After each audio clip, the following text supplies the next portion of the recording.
What is going on with Kam Chancellor?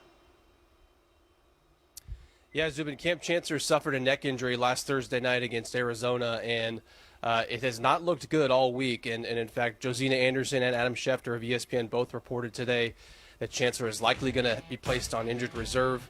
Again, that's looked like that was the likely outcome all week. And this is a massive blow to the Seahawks defense coming on the heels of the season-ending injury that Richard Sherman suffered in that same game. And this is going to be uncharted territory for the Seahawks secondary that is used to having those three guys out there on the field: Kam Chancellor, Richard Sherman, and Earl Thomas. Up until last season, Earl Thomas had never missed a game, and Richard Sherman has never missed a game.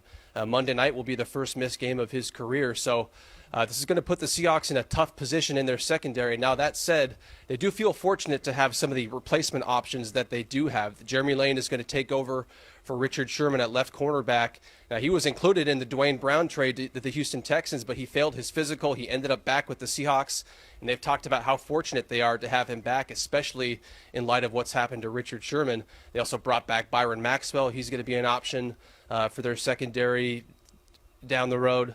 And now, as far as Kam Chancellor replacing him, they're going to turn to Bradley McDougald. They signed him as a free agent over the offseason, and he started the last two games at free safety for Earl Thomas. He's going to start the rest of the season for Kam Chancellor. So it's a tough situation for the Seahawks defense, but they could do a lot worse than the replacement options that they do have.